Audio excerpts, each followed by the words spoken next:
उत्तर प्रदेश का ये सहारनपुर जिला है। तस्वीरें हम आपको दिखा रहे हैं जनता रोड स्थित पुआरका मां शाकुंभरी विश्वविद्यालय में 2 दिसंबर को प्रथम स्थापना दिवस का भव्य आयोजन किया गया।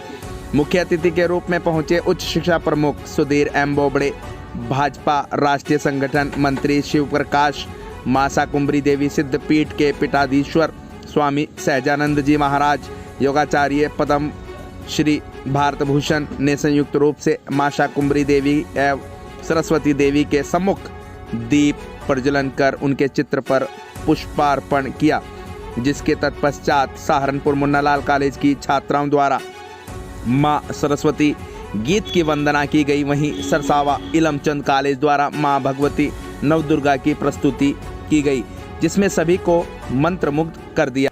तो तस्वीरें हम आपको दिखा रहे हैं, सहारनपुर के गणमान्य लोग यहाँ मौजूद हैं और वहीं पर सभी जो हैं इस भव्य कार्यक्रम का यहाँ पर आनंद जो है वो उठा रहे हैं। मुख्य मंच पर बच्चों की जो प्रस्तुति है, आए हुए अतिथियों के द्वारा प्रस्तुति को देखकर उनकी सराहना की जा रही है, वो तस्वीरें हम आपको यहाँ दिखा रहे हैं।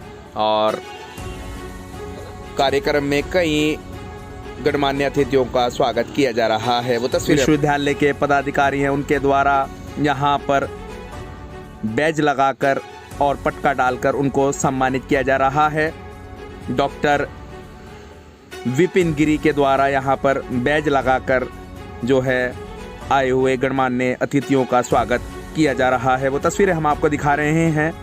तो तस्वीरें हम आपको दिखा रहे हैं, भाजपा संगठन मंत्री शिव प्रकाश को मोमेंटो देकर यहाँ पर सम्मानित किया जा रहा है, वो तस्वीरें हम आपको यहाँ दिखा रहे हैं मां शाकुंभरी विश्वविद्यालय की। तो तस्वीरें हम आपको दिखा रहे हैं मेरठ चौधरी चरण सिंह विश्वविद्यालय की कुलपति संयोगिता शुक्ला को भी यहाँ पर सीमा रानी के द्वारा जो है मोमेंटो देकर सम्मानित किया जा रहा है। यहाँ पर तस्वीरें हम आपको दिखा रहे हैं मां शाकुंभरी देवी सिद्धपीठ के पीठाधीश्वर स्वामी सहजानंद महाराज को मोमेंटो देकर यहाँ पर डॉक्टर विपिन गिरी के द्वारा और पद्म श्री भारत भूषण जी योगाचार्य को भी यहाँ पर सम्मानित किया गया। वहीं हम तस्वीरें आपको दिखा रहे हैं मां शाकुंभरी विश्वविद्यालय के कुलपति एच सिंह के द्वारा यहाँ पर अतिथियों को बैच लगाकर और पटका डालकर सम्मानित किया जा रहा है, वो तस्वीरें हम आपको यहाँ दिखा रहे हैं। किस तरह से गुलाब का फूल भी देकर यहाँ पर सम्मानित किया गया है, वो तस्वीरें हम आपको दिखा रहे हैं। वहीं मां शाकुंभरी विश्वविद्यालय के कुल सचिव वीरेंद्र कुमार मौर्य के द्वारा यहाँ पर आए हुए अतिथियों को बैज लगाकर उनका जो है सम्मान यहाँ किया जा रहा है, वो तस्वीरें हम आपको दिखा रहे हैं। वहीं अतिथि के रूप में पहुंचे सभी अतिथियों का विश्वविद्यालय के पदाधिकारियों की ओर से बुके भेंट कर पटका पहनाकर व बैज लगाकर स्वागत किया गया। कुलपति एच सिंह एवं चौधरी चरण सिंह विश्वविद्यालय की कुलपति संयोगिता शुक्ला द्वारा मां शाकुंभरी देवी सिद्धपीठ स्वामी सहजानंद महाराज को मां शाकुंभरी देवी की प्रतिमा भेंट की गई। मंच का सफल संचालन डॉक्टर विपिन गिरी एवं सीमा रानी ने संयुक्त रूप से किया। इस अवसर पर नगर विधायक राजीव गुंबर, भाजपा जिला अध्यक्ष महेंद्र सिंह सैनी, नगर निगम मेयर संजीव वालिया, पूर्व विधायक शशिबाला पुंडेर, पूर्व सांसद राघव लखनपाल शर्मा, महानगर अध्यक्ष राकेश जैन, पूर्व विधायक महावीर राणा, वरिष्ठ भाजपा नेता साहब सिंह पुंडेर, विश्वविद्यालय के कुल सचिव वीरेंद्र कुमार मौर्य, वित्त अधिकारी सिद्धार्थ शंकर त्रिपाठी, डॉक्टर प्रवीण कायदान आदि विश्वविद्यालय के कार्यकर्ता मुख्य रूप से मौजूद रहे। सहारनपुर के पुआरका से न्याय परिक्रमा के लिए शिखर दुबे, मोनू कुमार की खास रिपोर्ट। और सदस्यता के कारण यहाँ पर हमारे बीच पधारे हैं। हमें आशा नहीं बल्कि पूर्ण विश्वास है कि उनके उद्बोधन में हमें निश्चित रूप से एक नई प्रेरणा और संदेश मिलेगा। मैं बड़े आदर और सम्मान के साथ आज के मुख्य अतिथि श्री बोर्ड साहब को मैं यहाँ पर बुला रहा हूँ। डॉक्टर कुंवर बेचैन की 2 पंक्तियाँ उनके सम्मान में मैं देना चाहूँगा कि भोर की पहली किरण बनकर जरा छू दीजिए और आपकी सौगंध हम खिलकर कमल हो जाएंगे। ये मंगल कामना मैं कर रहा हूँ। आपके सामने है हमारे आज के मुख्य अतिथि महोदय। मैं सर्वप्रथम माँ शाकुंभरी विश्वविद्यालय के प्रथम स्थापना दिवस के अवसर पर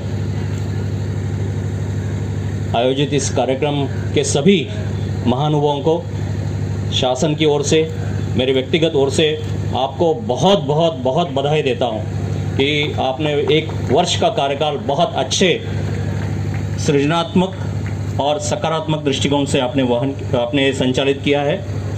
आज के इस प्रथम स्थापना दिवस के अवसर पर आयोजित इस कार्यक्रम में मेरे सामने अग्र पंक्ति में विराजमान आज की कार्यक्रम की अध्यक्षा प्रोफेसर संगीता शुक्ला, आज के इस कार्यक्रम के विशिष्ट अतिथि माननीय श्री शिव प्रकाश जी, इस कार्यक्रम के मुख्य संयोजक और कर्ता धर्ता इस विश्वविद्यालय के कुलपति प्रोफेसर सिंह साहब और उनकी पूरी टीम, जिसमें कुलपति, वित्त अधिकारी, कुलपति के साथ वित्त अधिकारी और कुल सचिव भी सम्मिलित है। मंच में विराजमान पद्मश्री योगाचार्य श्री भारत भूषण जी, शंकराचार्य आश्रम के स्वामी शंकराचार्य सहजानंद जी, मंच पर सामने मेरे सामने विराजमान वर्तमान और निवर्तमान जनप्रतिनिधिगण, मीडिया के साथियों, पूरे विश्वविद्यालय के शिक्षक वृंद, अध्यापक वृंद और छात्र वृंद, यहाँ पर उपस्थित अन्य गणमान्य अतिथिगण और साथियों, जैसा मैंने आपको बहुत बहुत बधाई दी इस वर्ष के अवसर पर, लेकिन आगे भी बताना चाहूँगा कि एक वर्ष, ये प्रथम वर्ष है और जैसे कहा जाता है कि ये फाउंडेशन का, आपकी जो आगने वाली संस्था जहाँ खड़ी होने वाली है, उसका ये प्रथम बहुत महत्वपूर्ण वर्ष था और आज एक वास्तव में एक ऐतिहासिक क्षण है। यह ऐतिहासिक क्षण इसलिए भी कह रहा हूँ क्योंकि मुझे भी आज 3 महीने हुए मैंने इस विभाग में कार्यकाल ग्रहण किया। मैंने 2 सितंबर को कार्यभार ग्रहण किया था। 3 महीने में मुझे आज ये अवसर मिला। ऐतिहासिक क्षण इसलिए भी कि प्रथम कुलपति जी यहाँ पर हैं, प्रथम स्थापना दिवस है, कुलगीत आज यहाँ पर लोकार्पण हुआ। उसका कुलगीत का जो लेखक है हमारे सत्यार्थ मित्र, आपके वित्त अधिकारी जी, उनके लिए भी एक ऐतिहासिक क्षण है। यहाँ पर प्रदीप जी मंच पर विराजमान है, उन्होंने इस कुलगीत का प्रथम गायन किया, ये भी एक ऐतिहासिक क्षण है। तो कुल मिलाकर ये ऐतिहासिक क्षण है और जैसा समय आप जानते हैं, इतिहास से ही आने वाले भविष्य का सृजन होता है।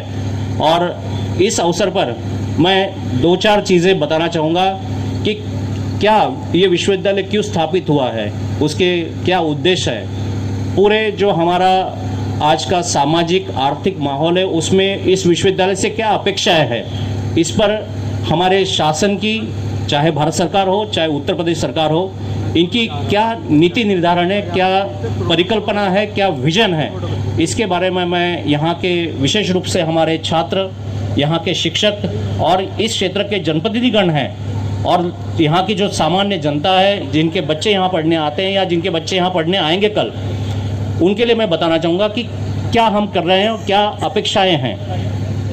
जैसा आप जानते हैं कि माननीय प्रधानमंत्री जी का सपना है कि भारत हमारे $5 ट्रिलियन इकोनॉमी बने और उसमें हमारे उत्तर प्रदेश का अंशदान 20%, $1 ट्रिलियन इकोनॉमी हो। तो $1 ट्रिलियन इकोनॉमी में ये कहाँ से होगा, उसमें योगदान कहाँ से आएगा? तो आप जानते हैं कि ये मुख्य योगदान हमारे जो आने वाली पीढ़ियाँ हैं, आने वाले बच्चे हैं, वो देंगे। आप जानते हैं कि अर्थशास्त्र में, क्योंकि मैंने इकोनॉमिक्स में पीएचडी की है, मैं जापान से पीएचडी इकोनॉमिक्स में 2016 से करके आया था। आप जानते हैं कि जब अर्थशास्त्र में कोई एसजीडीपी या स्टेट ग्रॉस डोमेस्टिक प्रोडक्ट या सकल उत्पाद जिसको कहते हैं, उसके बढ़ने के 3 आयाम होते हैं। एक होता है लेबर, एक होता है कैपिटल और तीसरा होता है टेक्नोलॉजी। तो अगर हमें $1 ट्रिलियन इकोनॉमी मतलब 80 लाख करोड़ अगर इकोनॉमी उत्तर प्रदेश राज्य की करनी है तो हमें क्या करना चाहिए, जबकि आज हम हैं 20 लाख करोड़ रुपए पे हैं और हमको 4 गुना अगर जंप करनी है तो हमारी क्या भूमिका होनी चाहिए। हमारे छात्र छात्राओं को, अध्यापकों को या ऐसी शिक्षण संस्थाओं को जो उच्च शिक्षा देती है, उन संस्थाओं को क्या करना चाहिए, इस पर मैं थोड़ा सा आपको विजन देना चाहूँगा। मैं आशा करता हूँ कि इस पूरे ब्रॉड विजन को आप दृष्टिगत रखेंगे तो निश्चित आपके जो कार्यकलाप होंगे, जो आपका डिसीजन मेकिंग होगा संस्थाओं का, वो उसी माननीय प्रधानमंत्री और माननीय मुख्यमंत्री जी के विजन के अनुसार होगा। तो अगर 4 गुना आपको जंप करनी है तो ये जंप ना लेबर से हो सकती ना कैपिटल से हो सकती है, जबकि ये होती है टेक्नोलॉजी प्रौद्योगिकी से जंप होगी। तो हमें आवश्यकता है कि हम इन संस्थाओं के माध्यम से, उच्च शिक्षण संस्थाओं के माध्यम से ऐसे छात्र छात्राओं का निर्माण करें जो टेक्नोलॉजिकली एनेबल्ड हो, जिसको प्रौद्योगिक क्षमता हो और अपनी प्रौद्योगिक क्षमताओं के आधार पर उनको रोजगार तत्काल प्राप्त हो। उच्च शिक्षा प्राप्त करते ही वो इतने सक्षम हो प्रौद्योगिकी रूप में कि उनको तत्काल रोजगार मिले, और जब ऐसे हमारे युवा छात्र छात्राओं को रोजगार मिलेगा तो आप समझिए कि $1 ट्रिलियन ये कोई असंभव लक्ष्य या असंभव स्वप्न नहीं है, और अगर हम स्वप्न देखेंगे तभी उसको पूरा करने के लिए हम कदम उठाएंगे। का अवसर उपलब्ध कराया। मुझे याद है जब आज से 30 साल पहले मैं यहाँ पर SDM रुड़की हुआ करता था, तब यहाँ पर सलोनी नदी, रत्नो नदी में बाढ़ आती थी, तो अक्सर मैं भगवानपुर से होते हुए चला जाता था, और तब तत्कालीन जिलाधिकारी मेरे ख्याल से डॉक्टर हरभजन सिंह साहब थे यहाँ पर, उनके साथ मेरा बहुत अच्छा इंटरेक्शन होता था। और 30 साल बाद मुझे फिर से इस यहाँ पर आने का मौका मिला। आपका मैं बहुत बहुत आभारी और ऋणी हूँ। मैं पुनः इन हमारे उत्तर प्रदेश शासन की ओर से आपके प्रथम स्थापना दिवस अवसर पर आपको बधाई देना चाहूँगा, और ये भी आश्वस्त करना चाहूँगा कि आपने जो हमसे 77 पदों की मांग की है वो हमने अभी प्रक्रिया चल रही है। वित्त विभाग से उसमें परमिशन मिलते ही मैं आपको अगले अधिकतम 60 दिन के अंदर आपको पूरी अनुमति मिल जाएगी। मैंने अभी मैडम को बताया भी दिया कि उनके यहाँ मेरठ विश्वविद्यालय से जो स्थानांतरित होकर यहाँ स्टाफ आया हुआ है वो पद सहित आया है। अगर कुछ लोग नहीं आना चाहते हैं तो या तो उनको हमको बलपूर्वक भेजना पड़ेगा या उनके स्थान पर वैकल्पिक हमें व्यवस्था करनी पड़ेगी, लेकिन आपको कड़े निर्णय लेने पड़ेंगे। जब ये आज की तारीख में ये समझ लीजिए कि 10% यहाँ पर प्रगति है, तो इसको अगर हम इस संस्था को पूरा खड़ा करना है तो हमें कड़े निर्णय लेने भी पड़ेंगे, कड़े निर्णय को क्रियान्वित भी करना पड़ेगा। ये समय की आवश्यकता होती है, व्यवस्था की आवश्यकता होती है, ये कोई हमारा व्यक्तिगत उसमें रुचि नहीं होती है। तो कड़े निर्णय लेने पड़ेंगे, वो केवल जनहित, छात्रहित और शिक्षा हित में ही लिए जाते हैं। मैं ये भी बताना चाहूँगा कि पिछले 2-3 माह में मैंने जब से देखा है, हर शनिचर को जितने हमारे निर्माणाधीन विश्वविद्यालय हैं उनकी लगातार बहुत कड़ाई से और बहुत नज़दीक से अनुश्रवण मेरे सर पे किया जाता है। माननीय मुख्यमंत्री जी ने मुझे अभी 10 दिन पहले ही बुलाया था, पिछले सोमवार को ही, और उन्होंने कहा था मुझे कि कम से कम 500 से 700 लेबर अगले 3 से 4 महीने के लिए हर निर्माण कार्य पे होने चाहिए। मेरे ख्याल से मुझे उम्मीद है और मुझे पूरी आशा है कि वो अब यहाँ पर श्रमिकों की उपलब्धता दिन रात कुल 500 के आसपास पहुँच गई होगी। कार्य तेजी से हो रहा है, धन की कोई कमी नहीं है, ये मैं आपको बता दूं, धन की कोई कमी नहीं है। आवश्यकता केवल यह है कि श्रमिक बढ़ाएं और कार्य की गुणवत्ता अच्छी बनाएं, ताकि एक अच्छा हार्डवेयर, ये बिल्डिंग भवन अच्छा निर्माण हो जाए, लेकिन उसके साथ साथ अच्छे सॉफ्टवेयर जो हमारे मूल्य बच्चों में होने चाहिए, उसके लिए भी मैं बस 1 मिनट लूँगा। मुझे जापान में 5 साल रहने का अवसर मिला, और मैं बता दूँ कि क्या कारण है कि जापान हमारे भारत से 200 साल प्रौद्योगिक रूप में आगे है विकसित देशों में। तो मैंने उसके कारण देखे, और सर मैं आपको बताना चाहूँगा कि उन कारणों में मैंने 3-4 कारण ऐसे देखे कि हमें उसका आंख मूंद के अनुकरण करना चाहिए। पहला तो मैंने देखा कि उनमें बहुत ज़्यादा अनुशासनशीलता है, डिसिप्लिन बहुत है, तो वो हमें हर घर में, हर बच्चे में, हर संस्था में हमें अनुशासनशीलता होनी चाहिए। दूसरा हमने देखा उनमें पंक्चुअलिटी, समयशीलता बहुत ज़्यादा है, और कोई, मैं उदाहरण देना चाहूँगा, एक बुलेट ट्रेन कभी 1 मिनट कभी लेट नहीं होती है, चाहे वो 250 किलोमीटर चले चाहे 500 किलोमीटर चले। कोई कार्यक्रम ऐसा नहीं है कि जो कभी समय पर आरंभ न हो। तो समयशीलता बहुत महत्वपूर्ण है, समयशीलता हमें होना चाहिए। तीसरा मैंने देखा उनमें दलीय भावना, टीम वर्क के रूप में जो काम करने की क्षमता है वो अद्भुत क्षमता है। हमारे यहाँ कहते हैं कि वो कहते हैं कि हमारा मैथ्स बहुत अच्छा है, हमारा गणित, भारतीयों का गणित बहुत अच्छा है, लेकिन जापानी मुझे कहते हैं कि हम 1+1 हो जाते हैं। 2 जापानी जब 1+1 हो जाते हैं तो वो 2.1 हो जाते हैं या 2.5 हो जाते हैं, लेकिन जब इंडियन 1+1 हो जाते हैं तो कहते हैं आप लोग 0.8 बन जाते हो। तो ये हमारी दलीय भावना जो हमें विकसित करने की आवश्यकता है कि हम जब मिलें, सामूहिक रूप से जब एकत्रित आए, तो आपसी मतभेद, आपसी जो हमारी डाइवर्सिटी है उसको भूलकर हमें एक लक्ष्य प्राप्त करने के लिए, सामूहिक लक्ष्य की प्राप्त करने के लिए अपने स्वार्थ निजी भावनाएं त्याग कर एक सामूहिक रूप में कार्य करने की क्षमता और कार्य संस्कृति हमें विकसित करनी चाहिए। तो ये दलीय भावना का विकसन, ग्रुप में काम करने की, टीम वर्क में काम करने की जो क्षमता है वो हमें विकसित करनी पड़ेगी। और चौथा मैंने बहुत महत्वपूर्ण पाया वो है नियोजन। बहुत अच्छा नियोजन करते हैं, चाहे व्यक्तिगत जीवन हो, चाहे व्यावसायिक जीवन हो, चाहे अन्य कोई संस्थागत जीवन हो, उनमें उनका नियोजन बहुत अच्छा होता है। अगर आपके एकेडमिक कैलेंडर 1 जुलाई से शुरू होना है या 1 जून से शुरू होना है तो उसकी एडमिशन की तैयारी वो 1 साल पहले से शुरू करते हैं कि अगले एकेडमिक ईयर में जो अगले साल शुरू होगा उसमें क्या क्या होना चाहिए।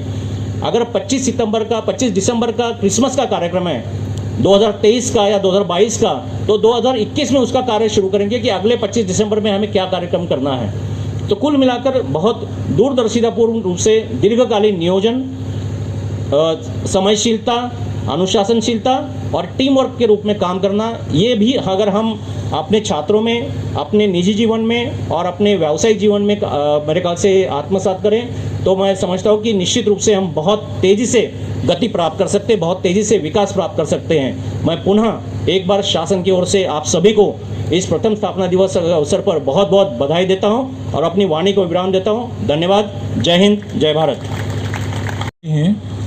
और इतना सारगर्भित और सूचनाओं से भरा विशेष रूप से विश्वविद्यालय की स्थापना संबंधी बहुत सारी चीज़ें हैं जो यहाँ पर आपने हमारे सामने रखी। मैं बहुत बहुत आभारी हूँ आपका। इसी बीच में मैं आपको बता दूँ कि हमारे इस सभागार में सहारनपुर के पूर्व सांसद आदरणीय भाई राघव लखन पाल शर्मा जी भी आप आए हैं। मैं निवेदन कर रहा हूँ